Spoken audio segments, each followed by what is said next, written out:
Okay, guys, as you have found out, that 57-year-old convicted killer who is serving a life sentence in California became the first U.S. inmate to receive state-funded sex reassignment surgery.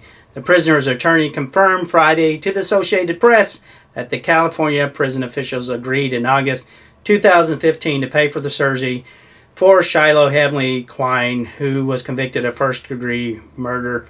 For too long, institutions have ignored doctors and casually dismissed medically necessary and life-saving care for transgender people. I talked about this issue 2 years ago. I re-released the video, and the reason why I brought it down is because every time I talked about a subject like this, it was immediately disliked, and I was, commented, and there was no reason to put the video up because it just got lost into the whole frame. But here what we're talking about is a spokeswoman for the federal court appointed official who controls California's prison Medicare said the cost of the sex reassignment surgery could approach $100,000, including procedures and medications before and after the operation. So basically, this $100,000 of the California tax dollars money going to work here. Now, this is not the first time this has happened. There was a Boston man who I mentioned in a video previously. I'll try to give you a link to the video, what I can, to show you that this has not happened before. That in Massachusetts we had a man who killed his own wife and then decides to want to be a transgender. Now, the thing that bothers me is how that the transgender community actually compared what the guy was going through, this insanity of not figuring out that he was born a man and wanted to be a woman, that they would compare this to diseases such as cancer and heart disease. I am not kidding you. This was from the GLAAD spokeswoman who said this. This is getting into dangerous territory. Now, my conviction says, thou shalt not bear false witness against thy neighbor. Basically, not to lie. And basically, when someone is a man, I should confront them as a man. And we'll talk about how dangerous the community is getting and why empowering them is just going to make it worse by encouraging them to even, we're talking about taking your money, your hard work money that you guys are out there busting your butt, 40, 50 hours is going to trans surgery. That's right, California, Boston, and places like this. Even though these are liberal hubs and this is what the people voted for, this is disgusting for those people who have to work. Now, one thing is what I say, I don't care how one lives. It is not my place to judge. It is not my place to convict that person. But I cannot see taking the money of others who worked hard for it and going to something as frivolous and needless as this. This is in fact, just causes more encouragement of encouraging someone who is delusioned in the brain. But let's talk about what I was talking about. This Dennis Riley is talking about, and I'm going to watch the video and give my response of what I think about all this mess. This is a terrible mess, and what we're getting into of your rights being trampled on. In fact, let's listen to Dennis Riley, who is a man. As you can see, I mean, he's got this Adam's apple as big, bigger than mine, folks. I would look better as a trainee than this person would. Let's put it this way. At least I have small features. This person is definitely a male, and this is what we're talking about here. In 2014, Laverne Cox said that misgendering trans people is an act of violence. Whoa, wait a minute. You're saying that this person has said that Laverne Cox said that the misgendering trans people was an act of violence. I hope, Dennis, you're not agreeing with that person. Surely you have a logical mind about this. Since then, she has repeated this statement multiple times, but some people still don't want to believe it. So I don't want to believe it because what someone says is not an act of violence. We have a First Amendment right for our opinions. So I thought I'd explain why intentionally misgendering trans people is an act of violence and why you shouldn't do it. But to get started... Hold up a minute. He's going to try to explain this, so let's all keep an open mind about this. But to get started, we need some definitions. Misgendering is the act of referring to someone by the wrong gender or implying that they are a gender that they are not. So if you call a... Okay, we get this. If we misgender someone, then that's probably not right. That's falsifying the information. Call a boy she or refer to him as a girl, that's misgendering. You can misgender... Yeah, if the girl's a girl, we call her a girl. If the boy's a boy, you know, it's common sense. Cis people or trans people, but it's particularly dehumanizing when done to trans people, and it's something that basically all trans people have to deal with at some point. Of course, there are times when... I guess so, because you guys are pretty much a different sex wearing some other sexes. When people intentionally misgender feminine cis boys or masculine cis girls as a way of trying to reinforce arbitrary gender roles. You see, because lying is a sin, and when you lie, you have to face the consequences. So I'd rather tell the truth that, for instance, you're a dude, because there is evidence of that, and that would be a lie if I said you were a woman. Cis girls as a way of trying to reinforce arbitrary gender roles. And that's awful as well, but I'm mainly going to be discussing misgendering towards trans people in this video. Violence is a... Get on with it! Harder thing to define. Several dictionaries say that it involves the use of physical force, including the... Well, yes, that's pretty much what violence is. I mean, we can look up the dictionary, term and find out. Including the Merriam-Webster and Oxford dictionaries. Yes, those would be a good example of why that term is... However, dictionaries are not intended as all-knowing, unchangeable rulebooks. They change and adapt over time as our usage changes. They are almost always descriptive rather than prescriptive nowadays. I would argue that their definition of violence is outdated and doesn't encompass all of the forms of violence we recognize today. And the World Health... But speech is still speech and is still protected by the First Amendment, even if you change the word violence to conform to your ideology. With me. In their 2002 World Report on Violence and Health, the WHO defined violence as the intentional use of physical force or power, threatened or actual, against oneself, another person, or against a group or community that either results in or has a high likelihood of resulting in injury, death, psychological harm, maldevelopment, or deprivation. This definition is purposefully broad. Or in other words, the way the liberals jump all over the Trump supporters, are you saying that is an act of violence? Recognizes in the report that violence is culturally influenced and varies widely across the globe. What some people see as... But what if we don't recognize the WHO? You have to understand that the United States is a sovereign nation and has a sovereign book of laws. And so for us to abide by the WHO, you have to actually identify and actually recognize the WHO. We as the United States do not have to recognize that because we have influence and varies widely across the globe. What some people see as violence, others may not. However, in an effort to fight violence worldwide, this is the... Right. As one sees as chocolate cake, another sees as vanilla cake.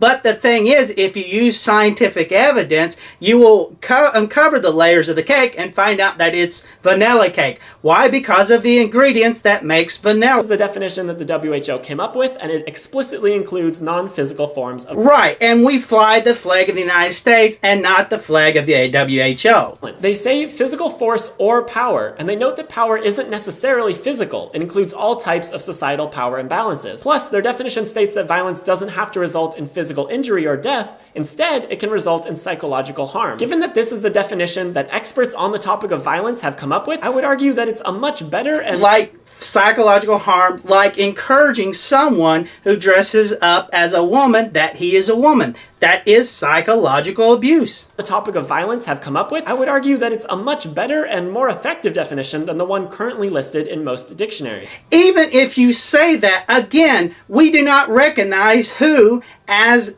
our idea of where the laws come from. Maybe that's a definition, but where our laws come from is more defined through Blackstone law books and other law books such as that were used at the time. And those laws still have not changed, and it would take an act of Congress to change those laws. Therefore, violence does include psychological violence, and misgendering a trans person is absolutely an act of psychological violence. Of course, to the WHO definition, not to the definition by your state laws. If you still, for some reason, have a problem calling it violence, then call it aggression or abuse or whatever you want. The point is, it's a bad thing that we shouldn't do. Ask any trans person and they can tell you how awful being But let me remind you that lying is a bad thing. And if by the definition of science that you are a man, then I have to tell the truth, and the truth states that you are a man. And for me telling you a woman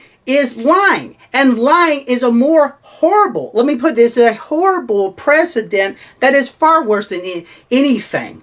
Because being kind to you versus the truth, you have to take the truth. Because what happens to people that lie? They keep on lying and lying and lying and lying and lying to cover up, because one lie covers up another lie. Misgendered makes them feel. It's a way of invalidating their identity. It makes them feel disrespected, isolated, uncomfortable, and hated simply because of their gender. It tells them that they should hide who they really are, that people will never... You really are a man, and accept that. Fully accept them. Misgendering a trans person causes real psychological harm. And not only that, but it contributes to physical harm too. Lots of factors. How does psychological harm attribute to physical harm? Please enlighten me. Contribute to the extraordinarily high rates of suicide among transgender people. But misgendering is... A lot of factors do, and we have found out that people who get the surgery and change their identity still commit suicide just as much as the ones who did not commit the suicide, because it is a psychological disease that needs to be treated and not encouraged.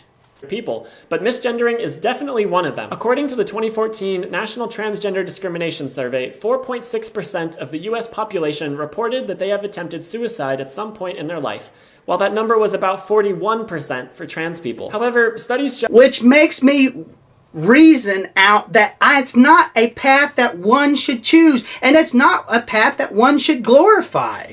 Show that having a supportive family, like people who don't misgender you, can greatly reduce that rate. The 2015 US transgender study found that the rate of suicide attempts for trans people with unsupportive families was 54%, while it was 37% for those with supportive families. Plus, the support doesn't mean a hill of beans. If you're going to do what you're going to do, you better just ignore the haters. It's like me doing this YouTube video. It's not popular on the trans community. I don't care. I am pointing out the misconceptions and where you're trying to take the rights of a person who believes in the right of freedom of speech. That's more important to me than your feelings. The First Amendment is more powerful than your feelings. Misgendering contributes to a culture where violence against trans people is terrifyingly prevalent. A 2013 study by the National Coalition of Anti-Violence Programs found that trans people, and particularly trans women of color, were murdered at much higher rates than other LGBT+ people. Misgendering may not cause someone to go out and murder a trans person, but it does contribute to a culture in which... No, it doesn't. Okay, let me tell you something that also is something. Sometimes people keep rage inside, and if they don't get that rage out, guess what happens? They become murderous. And one reason you have to tell the truth is because if you keep the truth bottled up inside, it eventually will come out through alcohol and different other means and unpopular means, the rage or whatever. It's part of what happens. It's the natural being of what things. And so when I get out there and say what's on my mind, it is psychologically healthy compared to keeping it up inside my body. In which hating and disrespecting trans people is the norm, which does allow some people to justify violence against trans people. However you look... No one is justifying any violence against trans people just because we disagree with them. We disagree with a lot of people, but I'm not out there going to kill them because I agree with them, because we have a constitution in place.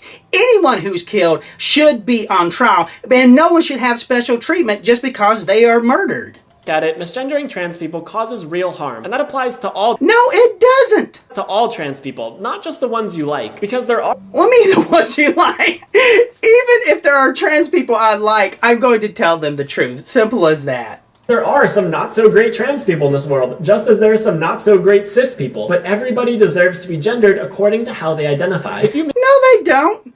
You deserve to be told the truth. That is all you're allowed. That is one thing, the reason why I get upset about the media. I don't get upset whether or not they are promoting the news. What I get upset is when they don't tell me the truth. If you misgender someone just because you disagree with them, you're basically telling all the trans people around you that their humanity is conditional and that the second you don't agree with them... No, what would be treating them special or differently would be giving in to their lies. You can't do that. You have to stick with your convictions. Their identity goes back to being invalid. There are so many ways you can insult someone without disrespecting all trans people. We're not disrespecting all trans people when we're saying this. We are just telling you the truth. If there is a woman who identifies as a boy, who identifies as a girl, and she's gone back to being a girl, that's one way I can help her to admit that she's a girl. But that's what happens. These people decide on a monthly basis. How do I know I'm not going to assault you 1 month when you decided to be a boy, and then 1 month you've decided to be a girl? Okay, no. You have to go by some evidence, and science is one way we can check those evidence. And I know that sometimes you'll misgender someone unintentionally. Maybe you didn't know their pronouns, or you just made a mistake. That's fine. Just... Well, please! I made a mistake then. And that's where the sin of lying doesn't count. If you do a lie intentionally, then you're a liar. Now, if you lie unintentionally, like if you misgender someone or you mispregnant sometimes, because we see a lot of women with beer bellies who would think we're pregnant, we're not at fault. We're just wrong for saying stuff like that. But it's a sin of innocence. But when you purposely lie, then you've become a liar. Correct yourself, move on, and try not to do it again. You don't need to apologize profusely and make a huge Who deal out of it. are you to tell me what to do? Are you like the king of the universe, Riley? Deal out of it. That's probably drawing more unwanted attention to the situation anyway. But once you know someone's gender, if you continue to misgender them, that's when you get into violent territory. Yes, it can be tricky. I agree totally. If I learned that a girl is a girl and she turns out to be a girl through scientific evidence, I better keep on calling her a girl, because I would be lying if I didn't. I'm tired of going over this with you. Yes, it can be tricky to switch over to new pronouns or a new name for someone, but if you respect them or trans people at all, you need to do it. And all of this includes non-binary people. If someone asks you to use... You're not a computer, okay? Alright, we are not computers. Stop using binary. It's stupid. You sound like retards. To use they, them pronouns, just do it. If you need help accepting the validity of these pronouns, I've made an entire video on the subject. Oh gee, Riley, I'm so glad you've helped me with this. But you should know that misgendering a non-binary person is just as hurtful as misgendering a binary trans person. And trying to take away my free speech is the worst thing you can do. And I hope to God you don't believe that there's some laws out there that needs to be enforced because of this stupidity. Non-binary identities are valid as well. And if you need help accepting that, I also have a video on that topic that will be linked down below. So, intentionally misgendering trans people is an act of violence. No, it's not! You have not given me any evidence that misgender. It causes direct psychological harm and contributes to a culture where physical violence against trans people is commonplace. The solution is easy. Just don't misgender people and call out your friends or family if they misgender someone. You are offending the family members who have been taught not to tell a lie. Isn't that just as bad? This video is a part of my Feminism with Riley series that I'm doing in collaboration with Everyday Feminism, a website dedicated to helping you stand up to and break down everyday oppression. Thank you so much for watching, and I'll see you next time. I'm sure I'll check those out.